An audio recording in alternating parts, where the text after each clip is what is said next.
Biblical scholars have argued for years about the location of these holy sites. Now one man says he might have found them. For centuries, one name has kept the world puzzled: Mount Sinai. The same mountain that is said to be the place where Moses received the 10 Commandments and from where the story of the Exodus began. A story that changed the course of history itself. But the most surprising thing is that even after so many years, no one has been able to say with certainty where the real Mount Sinai actually is. Egypt or somewhere else in a completely different location. Now just imagine what if suddenly a discovery comes out that turns this entire debate upside down. In 2025, something like this actually happened. A team reached a remote and almost restricted area in Saudi Arabia. A place where not only is it difficult for ordinary people to go, but even getting clear images is rare. They launched a special drone, not an ordinary one, but one equipped with a highly powerful ground-penetrating radar capable of looking deep inside the mountain, not just at the surface. And what they found shocked everyone. Straight lines beneath the rocks, buried chambers, and strange geometric patterns. Things that nature doesn't usually create on its own. All of this pointed towards something that had been built in an organized way. But by whom and why? After the scan, all the clues started pointing toward the northwestern region of Saudi Arabia, especially around mountains like Jabal Makla and Jabal Alau. The same areas that had been under suspicion for years, but without any solid proof. If this turns out to be true, this discovery could not only change the location of Mount Sinai, but also force us to understand the entire story of the Exodus in a completely new way. So what exactly is hidden inside that forbidden mountain that has left even top experts stunned? Make sure to watch till the end of the video because the real mystery is still yet to be revealed. And if you enjoy such interesting research-based content, don't forget to subscribe to the channel because you don't come across things like this every day. The biggest highlight of this mission was that this time the drone wasn't just capturing photos from above. People had seen this area before. Pictures were taken, guesses were made from a distance, but everything was limited to the surface. This time it was different. For the first time, data was being collected that could reveal what lies beneath the ground. The ground-penetrating radar mounted on the drone could scan deep inside the rocks. That means even things completely invisible from above could now be detected. At first, it seemed like only normal features would appear, like layers of rock or old geological changes. But as the scan moved forward, the picture started to change.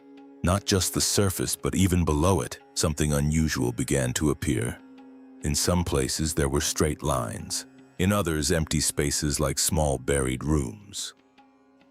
And the most shocking part was that in certain areas, geometric patterns showed up that nature doesn't typically form on its own.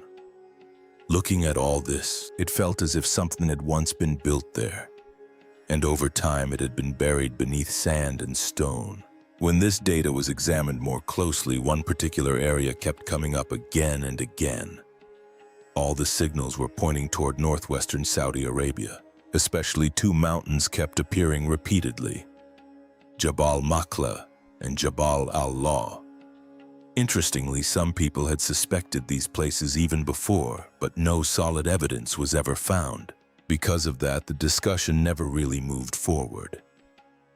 Now, for the first time, it feels like real information is starting to replace guesswork. This raises an important question. Are these places really that special? What is it about these mountains that makes them so significant? One big reason this whole story becomes even more interesting is an old biblical reference found in the book of Galatians. The Apostle Paul mentioned there that Mount Sinai is in Arabia. Earlier, people took this as a symbolic statement. But now, some scholars believe he might have been pointing to an actual location, meaning Sinai might not be in Egypt, but somewhere in Arabia. Now connect this to the story of Moses. When he fled from Egypt, he went to live in a place called Midian. This region lies east of the Gulf of Aqaba, which today falls in northwestern Saudi Arabia. It was here that he witnessed the miracle of the burning bush. So if Moses had already lived in this region, it makes sense that when the Israelites left Egypt, their path could have gone in the same direction toward Arabia. From this perspective, the entire route starts to look quite simple and logical.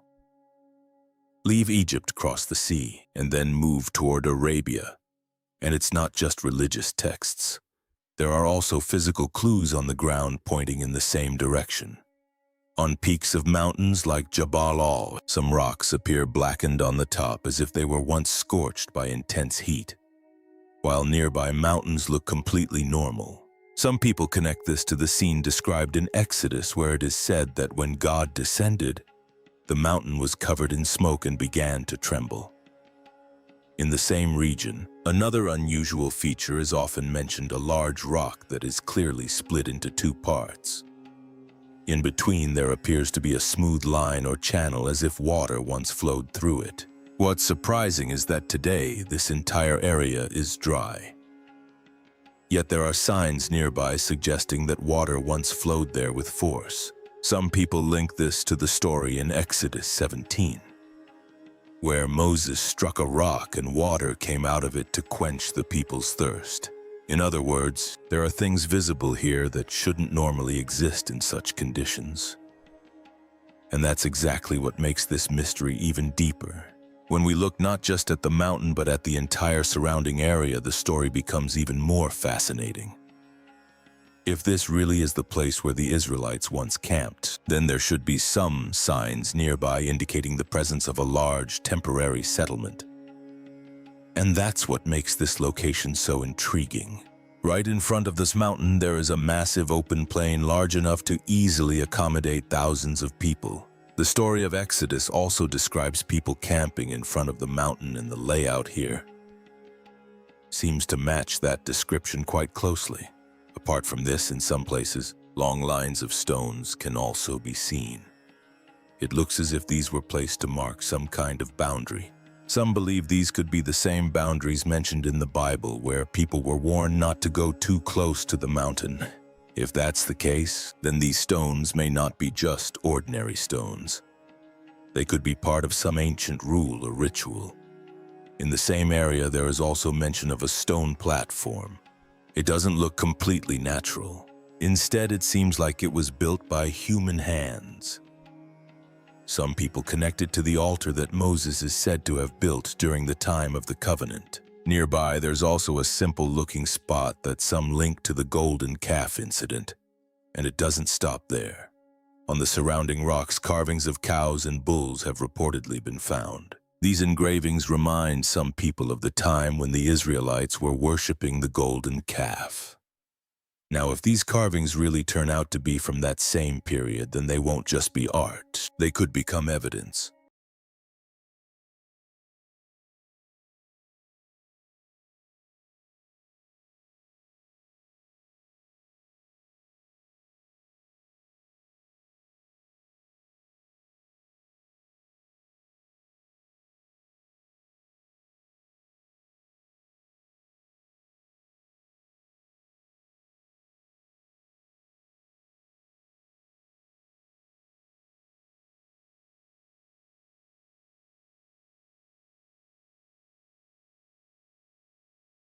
of a major historical event. Then there's another unusual feature: a single standing stone pillar.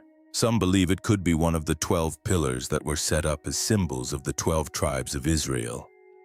It sounds quite fascinating, but every story has another side, and the same is true here. While some people are connecting all these signs to the real location of Mount Sinai, professional archaeologists and historians don't agree. According to them, it's not right to identify such an important historical site based only on a few similar-looking clues. First of all, they interpret Paul's statement where he said Sinai is in Arabia in a different way. According to them, during the Roman period, there was a region called Arabia Petra, which also included the Sinai Peninsula. So it's possible that Paul was not referring to today's Arab countries, but to the political boundaries of his time. Apart from that, some ancient Egyptian texts also mention southern Sinai. Names like Thihat or Sefet appear in those records, which some experts believe could be early forms of the name Sinai. Interestingly, these references are even older than the time of Moses, suggesting that Sinai's connection with Egypt might go back much further. Another strong argument is that if an event like the Exodus really happened here, then there should be solid evidence from the Bronze Age, such as pottery tools, inscriptions, or signs of settlements. But so far, nothing like that has been clearly found. Because of this, many scientists believe that whatever is being seen here might belong to different cultures from different time periods. As for the blackened rocks, scientists don't see them as anything miraculous. They say that in desert environments, extreme heat, wind, and chemical reactions can naturally darken the surface of rocks over time. So the situation is clear. On one side, this place raises many questions, and on the other side, there are equally strong arguments challenging it. That's why this mystery is still far from being solved. Similarly, the split rocks don't necessarily have to be the result of a specific event. Natural pressure within the illard and cracks forming over time can also cause such formations. Even the long lines of stones are debated. Some experts say they might not be sacred boundaries at all, but simple fences used to guide or control animals. After all, such stone enclosures were quite common in ancient nomadic societies. For a long time, this is how things continued. Some claimed this was the real place, while others completely rejected it. In other words, the debate remained limited to theories and assumptions. Then slowly technology began to change the game. A great example of this was seen in 2012 in the Angkor region of Cambodia. There, a technology called LAR was used, a system that can scan over dense forests and create a complete map of what's hidden underneath. Earlier, people believed there were only a few ancient temples in that area. But when the scan was done, an entire hidden city was revealed, networks of roads, structures of buildings, and much more that had been buried under trees for centuries. This made one thing very clear. Just because we can't see something doesn't mean it isn't there. Many times, history remains hidden beneath the ground, waiting for the right technology to uncover it. With this same idea, a new step was taken in 2025. This time, a special drone was sent to study the mountains, equipped with a far more powerful ground-penetrating radar than ever before. This technology could not only scan the surface but also look deep beneath the rocks. Where earlier there were only guesses, now solid data was starting to come in. And when this data was closely analyzed, one particular mountain kept drawing attention again and again. When different locations were compared, it was found that the patterns discovered at this place matched with others, almost like pieces of a puzzle coming together. These patterns didn't look like ordinary natural formations. Instead, it seemed as if something had been deliberately constructed there. But along with this, a new question also emerged. If modern technology is pointing toward this place today, did people already know about it in the past? Or is this location only coming into light now? Could it be that it existed in stories for centuries but never had solid proof now? Here's another interesting thought. Did this place become sacred after Moses arrived, or was it already considered special before that? Think about the burning bush moment. When Moses approached that strange fire, the voice he heard didn't say, "This place will become sacred." Instead, it clearly said, "Take off your sandals because the ground you are standing on is already holy." That means the place was considered special even before that moment. This could suggest that Horeb, also known as the Mountain of God, might have been worshipped in some form even before Moses. It's possible that Moses didn't make a new place sacred, but instead arrived at a location that was already important to people. This idea also connects with a part of Moses' life when he was living in Midian. After leaving Egypt, he took shelter there and married into the family of Jethro, who is believed to have been a priest of Midian. This clearly suggests that Moses was living in an environment where religious traditions already existed. He used to move around that region as a shepherd, but it's hard to believe that he had no knowledge of the surrounding places. He was among people who understood their land and its beliefs very well. So, it's quite possible that a place like Horeb was already significant to the local people, and Moses simply encountered it within that existing tradition. Over time, the identity of that mountain also kept changing. In the beginning, early Christian tradition did not strongly focus on visiting specific physical locations. People were more concerned with spiritual ideas. But in the 4th century, a major shift happened when the Roman Emperor Constantine the Great adopted Christianity. After this, efforts began to locate and preserve places connected to the Bible, and from here the story started to take a new turn. A major turning point came in the 4th century when Constantine's mother Helena began her search for holy sites around 326 CE. Her goal was clear: to find the real locations connected to the Bible. During this time, monks and hermits started gathering near a mountain in Egypt known as Mount Sinai. They believed this was the place where Moses had witnessed the miracle of the burning bush. Gradually, a tradition formed around this place. People began to believe that this was the valley where God spoke to Moses.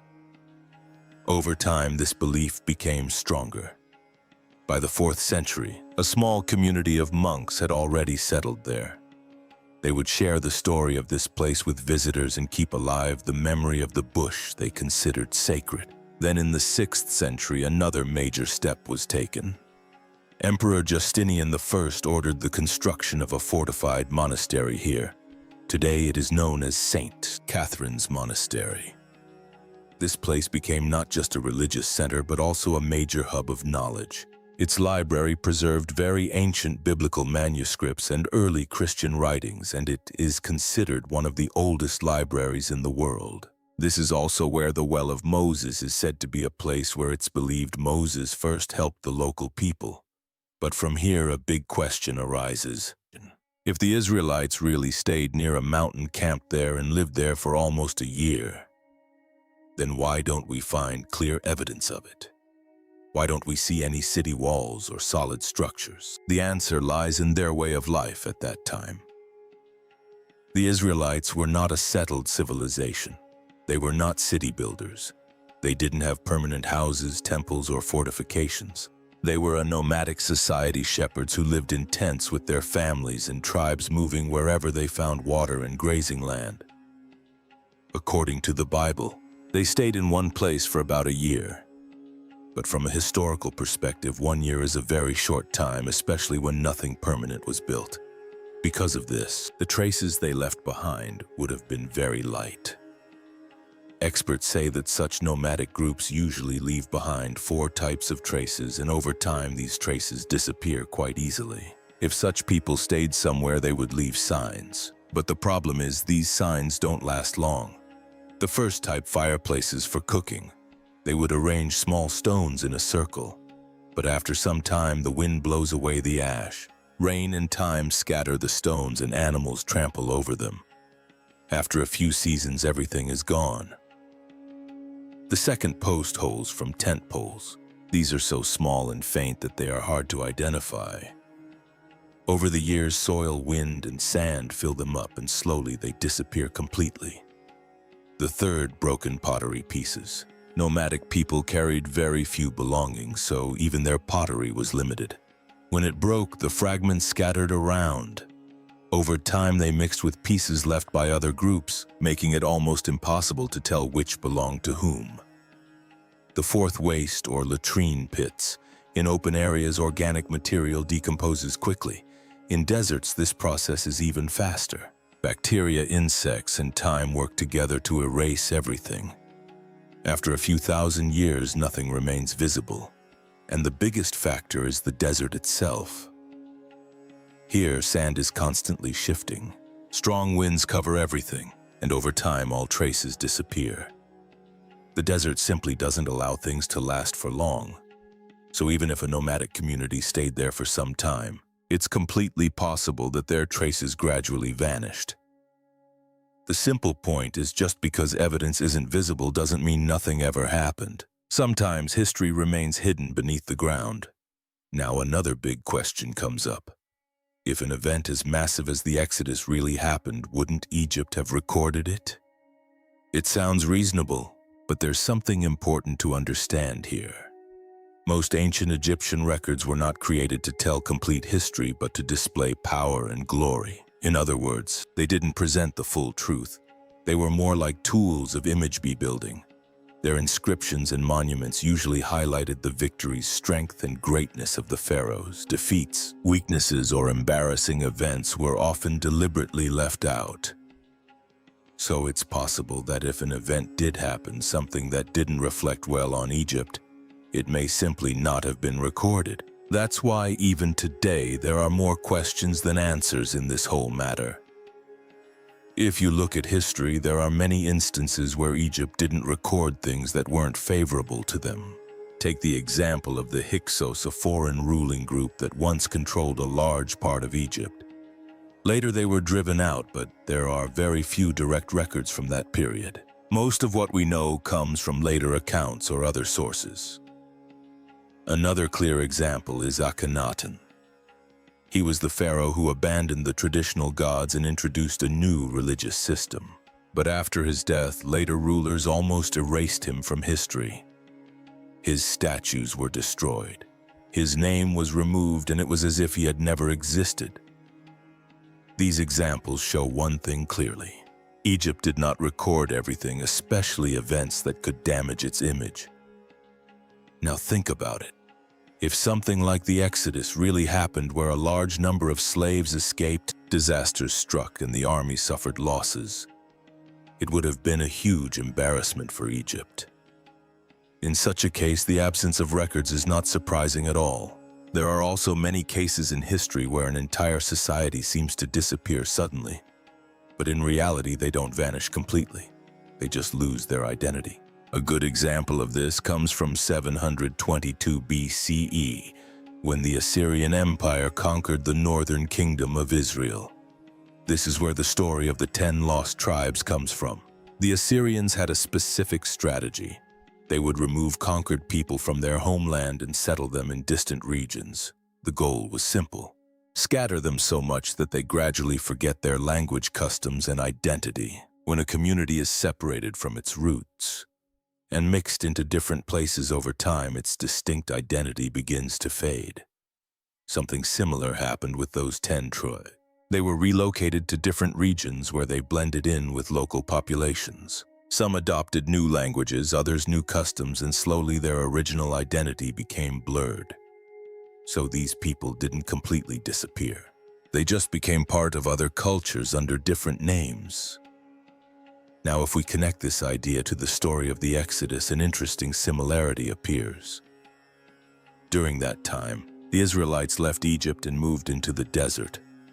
They didn't leave behind big cities, strong structures, or permanent traces, almost as if they disappeared from the map. On the other hand, during the Assyrian period, people were physically relocated and scattered. This time, the people remained, but their identity slowly faded away. In simple terms, one disappearance was of place and the other was of identity. In one case, people moved to a place where their traces vanished, and in the other, the people stayed, but they themselves changed. Now, to better understand this entire story, there's another important link. The Midianites. This was the community among whom Moses spent a significant amount of time after fleeing Egypt. If we want to understand the Exodus in a real ground-level way, it's important to know who lived in that region at the time and what their lifestyle was like. Discoveries in northwestern Arabia suggest that the Midianites lived there, but their identity wasn't defined by big cities or grand palaces.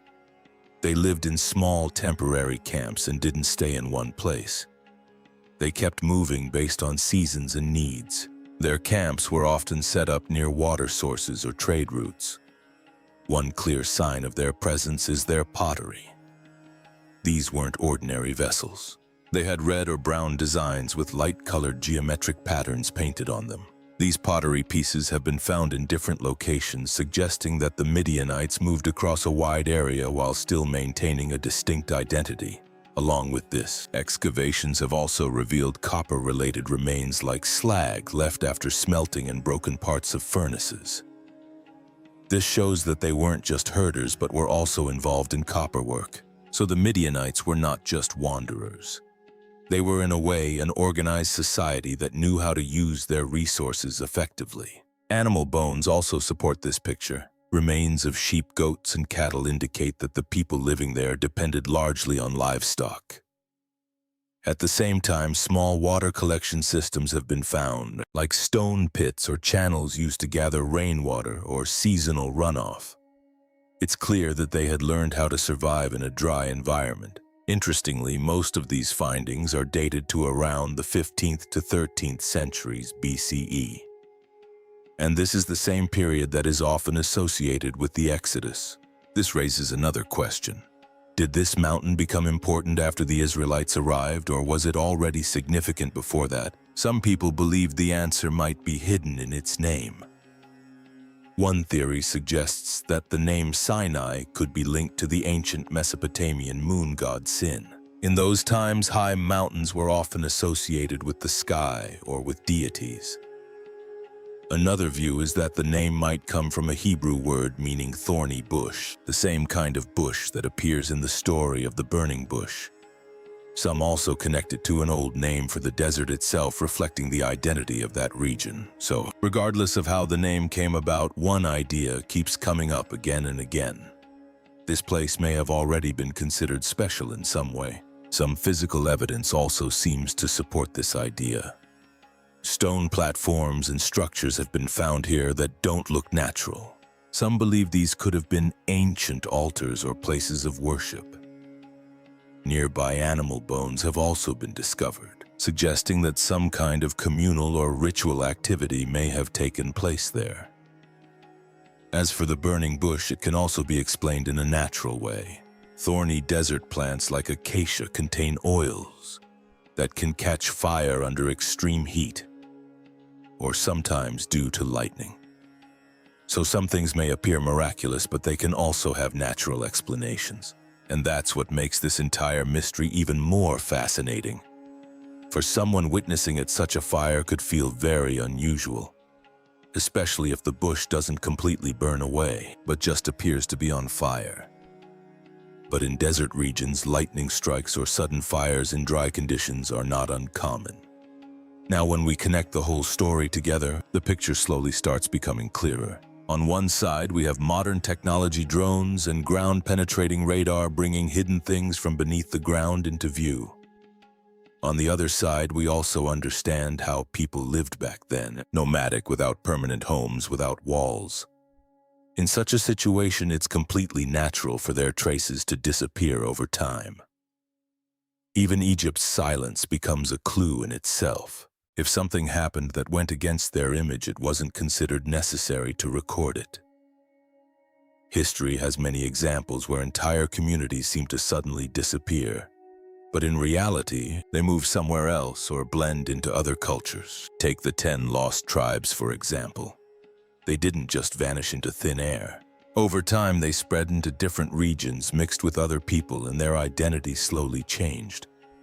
So when we look at all these points together, one thing becomes clear. Just because we don't find evidence doesn't always mean nothing happened. Sometimes people scatter, change, or live in conditions where time erases every trace they leave behind. And now with new technology, we might finally be able to see those faint traces that we couldn't even understand before. Remember, disappearance doesn't always mean the end. The desert isn't empty. It has simply been keeping its stories hidden until now. And if you enjoy mysterious history-based stories like this, don't forget to subscribe to the channel for more discoveries coming your